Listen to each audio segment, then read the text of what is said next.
This week we dropped in on the mid-year finals for both Smite and Paladins to catch up with one of the most enthusiastic gaming communities in the country. And in the latest episode of Player Chat, Angelo chats to Chris Johnson about the Adelaide game dev scene and his game Expand. This is Player Attack.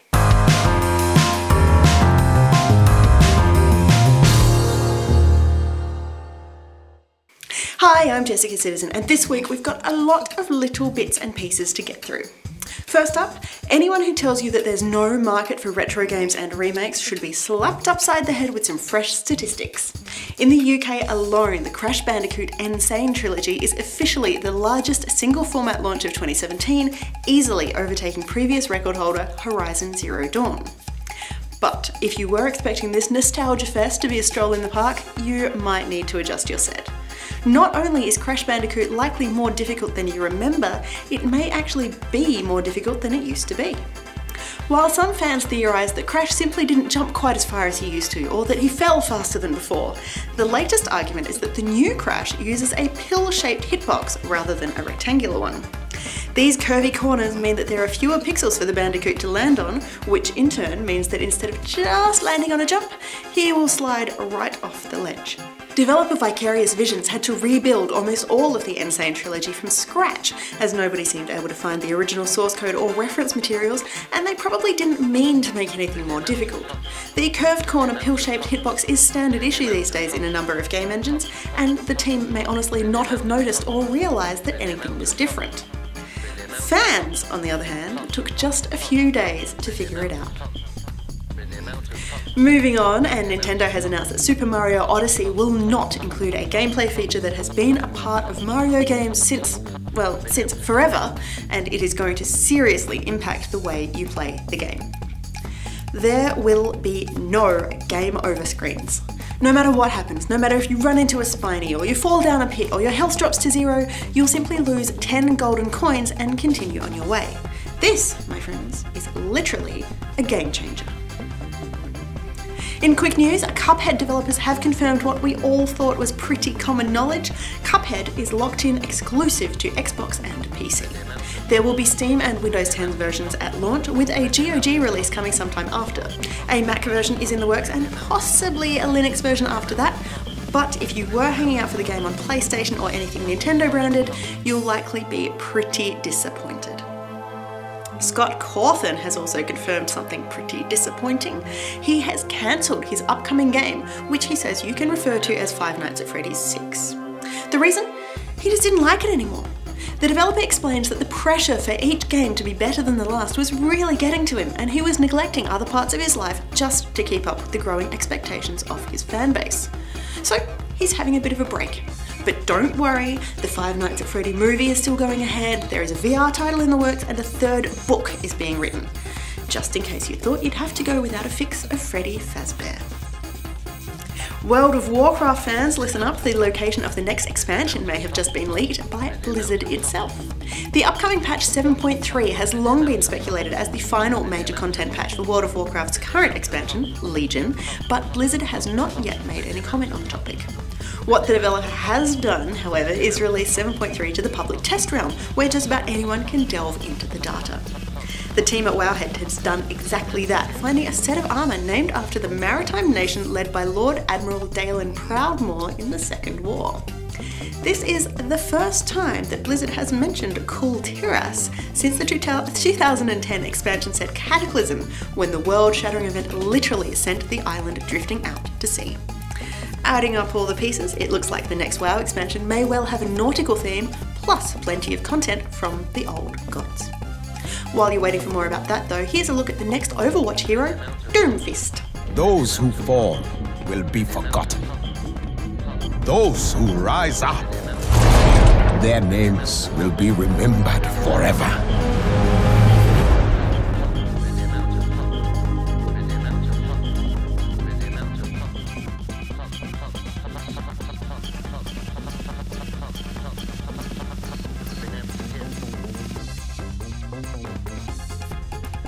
The convenience of Twitter means that just about anyone can ask just about anyone else a question, regardless of whether or not one of them is an award-winning film director and the other is just some bloke from London.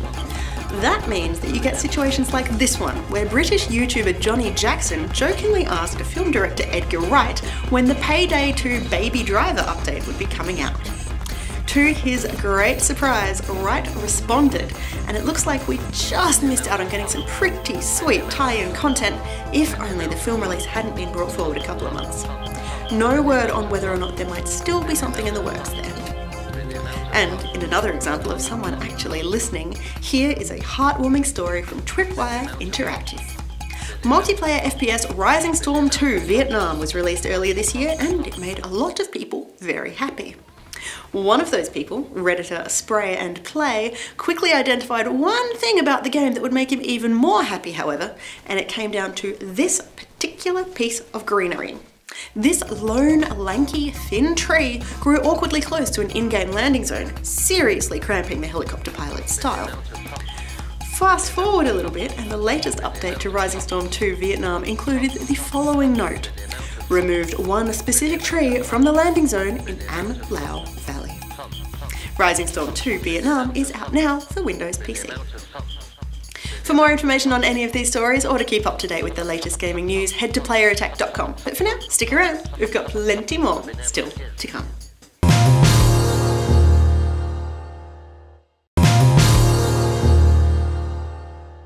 Anyway, so the slaughterhouse. So yeah, there's an Heckman Extension, and it kind of is something we worked on over the last, I think about a month. And it's about 2 hours worth of content, which is like, you know, doing 2 hours worth of content for a game is a lot, especially when you're working full time and doing it on the side. Yeah, absolutely. It's kind of nuts. And it's one where you, in the game, you break into the computer system of a meat company that runs an abattoir. And you're given missions by a collective who are trying to expose some of the problems with this particular meat company. So they look at environmental concerns, animal cruelty concerns, you know, even just concerns with, you know, food safety inspectors and employees and safety standards. A whole bunch of those kind of things are explored in this extension. And part of the reason we wanted to make it is because there's a particular kind of person who'll play a game like Heckman. You know, a lot of that audience is a younger male audience that don't usually connect with some of the issues that we raise, you know, sure, about animal liberation or environmental concerns. Yep. You know, they're the same, you know, I don't want to stereotype here, but it's the same kind of crowd that will post pictures of bacon and be like, it's amazing, I love bacon, even though it's like a carcinogen, right? Sure. And so we wanted to, maybe I'll put it in the slang way, we wanted to give them, those nerds, a big vegan punch in the face. And fair enough. But we wanted to do it in a way that was like serious, and actually contained a lot of, you know, discussed a lot of the issues with abattoirs, and beyond a whole bunch of the concerns with how animals are treated and just how, you know, inhumane a slaughterhouse is. There are a whole bunch of other issues tied to them as well. Like every kind of, you know, a lot of different social issues and things that we talk about, you know, actually come up there as well. Yep. And we wanted to do it in a space that had a different kind of audience to what we're used to and wouldn't usually be exposed to that stuff. Also, just more generally, because it's a thing we care about and because that stuff is really not represented in video games at all. Sure, yeah. I mean, there are a few games that do little bits and pieces, but it's not like the way in which a movement like feminism is represented in games. Yeah. So yeah, and we also wanted to make something because Matt's a friend, and I wanted to show him like how to make something really good with his own game. That's a good way to do it. And actually, that sounds really snobbish and stuff. But I mean, don't worry, I can justify that. No, that's fine. But there's a so I'm sure yeah. I mean, so in Hacknet, right? One of the way that game kind of plays out is that it feels very much like it's the papers, please, you know, kind of hacking, where the actual thing that you're doing from minute to minute is completely banal and boring. But the interesting thing about the game is the context that it's coached in. Yep. And it's the motivation there behind what you're doing, drives you forward. Yeah, and Hacknet touches upon all that hacking stuff that's, you know, kind of interesting as well. And it gives people a bit of a taste about what's involved with hacking. Mm-hmm.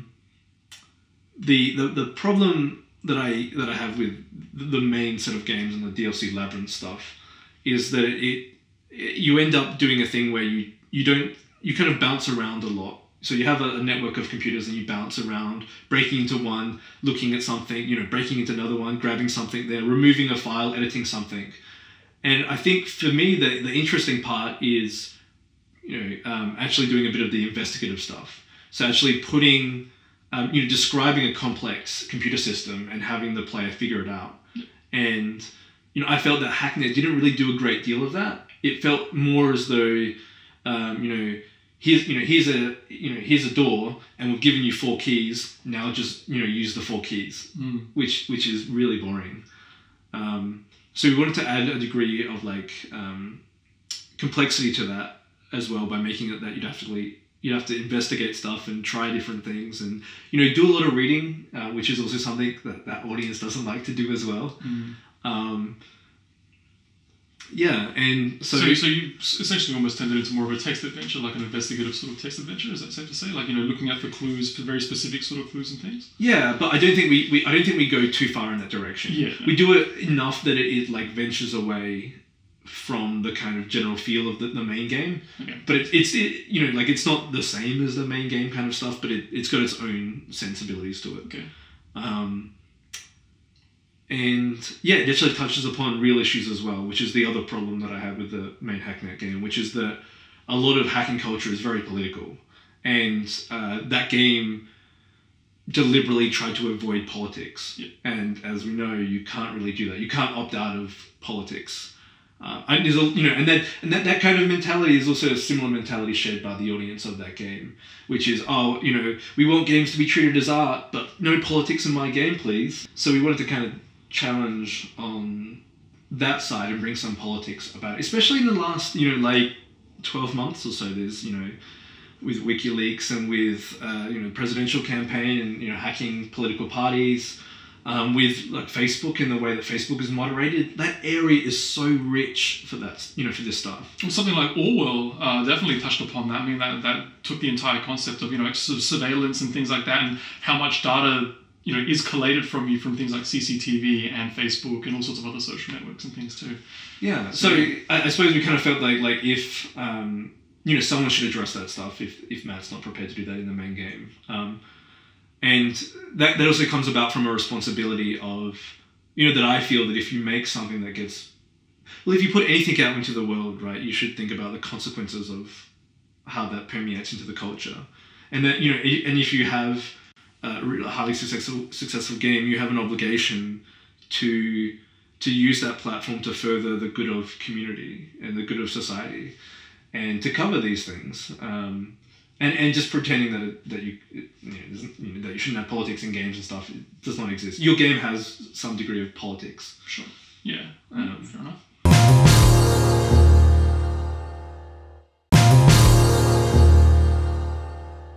The Split 2 finals here in Adelaide in the newly furbished CG Studios. Pretty exciting to be in these studios. Last year we were just in a hall in the technology park at City, but now we have a dedicated studio. It's really awesome the amount of work Cybergamer have done, not only for Smite esports, but for esports in general in Australia. It's great to see them get the facilities they deserve.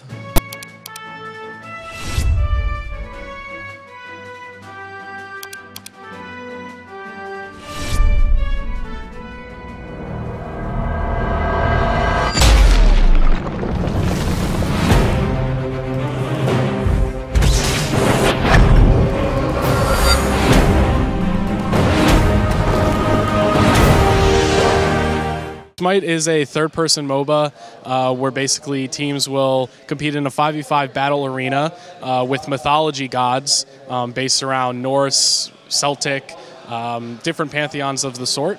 And we've been running esports tournaments since 2012 for that game. Well, here we are, guys. Game number 1 of our finals of the Split 2 Hi-Rez Oceania LAN. Direwolves taking on Legacy Esports here. The number 1 seed coming into this LAN, the Direwolves versus their old rivals, Legacy.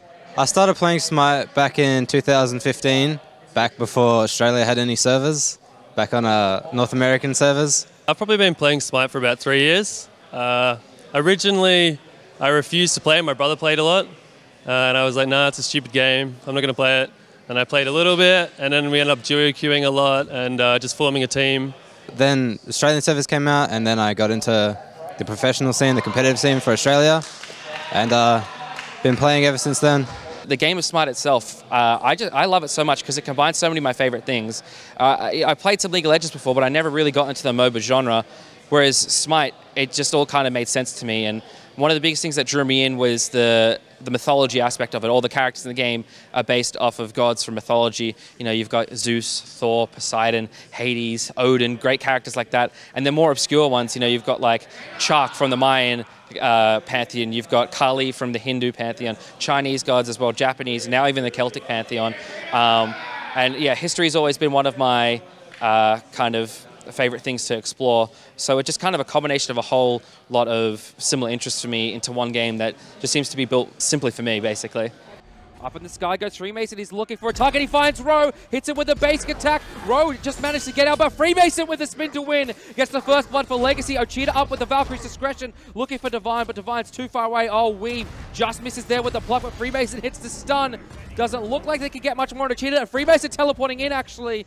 Richard Castle in the Draconic form. A good whoop there from Ochita will save the life of his support, but Legacy Esports get the first blood against the Diabols. I'm originally an FPS player, and so the movement with the WASD keys and the sort of third-person view is a much better feel for a MOBA for me. I was a gamer, but I was never a serious gamer. Like I played a lot of FIFA, played a lot of like Final Fantasy series was my favorite. Played a bit of CS. Nothing super competitive. Never a MOBA, but it's MOBAs are addictive. It's about I don't know. It gets the competitive side out of you. And it's all about winning, really. Smite was the first MOBA I ever tried out, and ever since then has been addicted. I also play handball. I play beach handball for Australia, which is a fun little hobby on the side. Phoenix has spawned back on that left-hand side. Mingyu taking a lot of poke damage here through the wall from Divine, but that's going to mean it's going to be extra tough to defend this 5-minion wave on the left-hand side. Phoenix, Mingyu not able to finish off the left-hand side. Phoenix, Terrace Blessing is popped. Freemason up into the sky. Kikimiro dive in the back lane. Final Judgment comes out, but only lands on Richard Castle. Freemason, though, he lands on Rowan. He's plucked in. Beats and Aegis will be enough to save his life. Kikimiro diving in there, trying to find the kill. The Titan is under attack. Vulcan ultimate used there by Ochita. Not enough to pick up a kill just yet, but as we can see on your screen, the Direwolves do take down the Titan. They are not going to get 3-0'd in this one, Lynx. Yeah, Smite's been kind of the first game that I've ever really been a part of the community with. Before that, I've generally just played a lot of single-player games. So if it's been multiplayer, I haven't looked to reach out and expand further than just kind of playing by myself or playing with my brothers. I'm one of 4 kids, so... but yeah, Smite became kind of the first game that I really looked for to find people to connect with and to play the game with. And I reached out and found, some people that were looking for other people to play with. And that's been kind of a totally new experience for me with video games. Kiki taking so much damage here. Vulcan ultimate comes through, but not enough damage from Ochita there. Aegis is working wonders there for Legacy. Chuckles will pick up Mingyu. Kiki very low under his Titan. The left-hand side Phoenix is the target now for Legacy. Frenzy being popped. Richard Castle, so much damage here onto him from the side of Legacy. Final Judgment being channeled. Only hits Kikimiro here. Middle Phoenix is being taken down. With all 3 Phoenixes down, Fire Giant buff still on them for another minute and a half. Legacy, they can look to be the ones to siege and end this game, as El Chuckles trying to put a little bit of damage onto Kikimiro, as Direwolves are forced further and further back into their own Titan pit. Legacy now, this is the final push here, and they win! Legacy take down the Direwolves 3-1. Incredible upset here from the boys in green. What a huge series from them. Incredible performances all around for Legacy.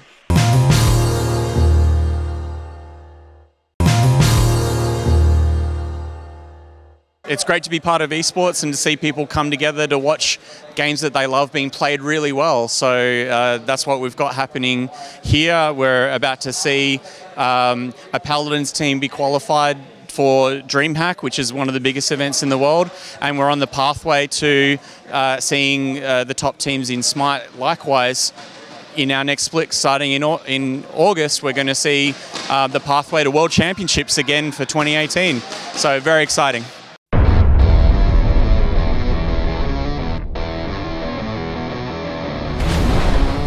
This is my domain. Time to hunt. Behold the dragon's furies! Paladins is a fantasy team-based shooter where, again, such as Smite, it's a 5v5 game where they compete in multiple maps with different fantasy themes. And for esports for that, we've been running tournaments for about the past year and a half now. As a matter of fact, Kings getting 2 picks for the 1. Joel trying to answer on Paragon. But Myth 93 still alive and still a threat, but no longer. It's going to be picked off. Hayes and Joel now taking 2 picks for their own. And those kills will allow Kanga now to just reform their formation, just push the payload further up.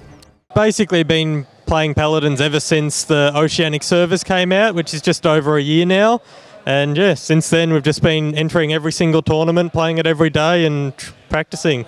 I was looking for something to play on Steam, something nice and easy, and I came across Paladins, a nice free-to-play game, and I just thought I'd install it. And it was really fun and enjoyable at first, so I just sort of was playing it casually, and now I'm sort of playing it professionally. We were originally an Overwatch team, one of the best in the region, but Hi-Rez just had some amazing support here with like amazing tournaments and organisers, prize money, trips overseas. So we came over, gave the game a shot, and we ended up liking it better and performing better than we ever did in Overwatch. So we stuck to it, and here we are. Supporting the community is huge. They're the reason that our games are even successful in the first place. So we like to be a developer that's hands-on with our community all throughout the development process and even after. The fact that not only will they purchase things within our game, but also support the game through and through, being a free-to-play game, having that sort of developer-community relationship is very important for us and something that we want to continue doing for all of our titles moving forward. Double Jump, we're an agency. We work with a range of clients in gaming, and when it comes to esports, Hi-Rez is one of the main companies we work with. We represent Hi-Rez here, so we act for Hi-Rez to build the league, talk to the community, and share the news of what's happening in the games. It goes beyond community management because I feel we're part of the community and helping the community grow. And King's just going to be team wiped. It is a clean-up for Kanga Esports. They don't even lose a single member, and they're just going to stroll forward once again. Being that the Oceania community is a smaller region compared to, let's say, Europe or North America, you definitely see more of a home feel when you go to these events. Everybody likes to do the classic oi, oi, oi, Aussie, Aussie, Aussie chant, and you don't really have those types of chants in North America and Europe. They definitely support the teams the same way, but you definitely get that more of a community feel in the international regions because they care about the game so much. I think what this event has shown and other events that we've done, whether it be PAX or our Hi-Rez Oceania Championships last year with a full studio event, was that the community loves to come together and support the game that they love and also meet other people who play Smite in particular, because that's the game that's been around the longest, and we're seeing it grow with Paladins as well. Playing Paladins it's opened up some doors for me in terms of just enjoying a game and getting to meet new people, and I'm enjoying coming to Adelaide and playing my first LAN, and I'm looking forward to future events, and hopefully as the Kings we might join a new org and potentially get to go somewhere and play another LAN. They need to be incredibly careful here. Hades is honestly depends on the healing a little bit to make sure he can stay on that point. Digi's going to get chunked a little bit. Chronix is going to fall, and a bunch of trade kills have happened so far. Now Dumber is out for Kings. Meanwhile, Charlene and 3 members for Kanga are down, and Hades is able to get a double kill on the point. He is just staying alive. Actually, Josh Kent is going to get the kill credit for that, and he's going to teleport away. He's going to teleport back. He keeps on teleporting around the place. Myth has said, I've had enough, and he's not actually able to finish him off. This is big news. Joels is pumping damage. He's able to pick up Myth 93, and this is where the advantage comes in for Kanga. Human Radio needs to go huge, but he's been dropped. The Serpent, the Dread Serpent was up for the side of Kings, but now they've lost a healer. This is a complete turnaround. The damage now coming forward. Joels needs to go absolutely huge, and I think we know what the result is. That is GG. It looks like Kanga did pick up that point. Great job. And that's about it for this edition of Player Attack. Thanks for watching. Next week, we are all about the locally developed games with a look at just some of the smartphone titles made right here in Australia. I know we've been promising this one for a while, but every time we think it's ready, more great games hit the App Store and Google Play. In the meantime, you can catch us at playerattack.com. We're on Facebook, YouTube and Twitter, and if you've got something you want to say, send us an email, mailbox@playerattack.com, or just hop on our forums. Also, if you want to support Player Attack, you can find us on Patreon and help us bring you the latest in gaming news, plus all these wonderful interviews and reviews from the world of video games. Till next week, I'm Jessica Citizen, and this is Player Attack.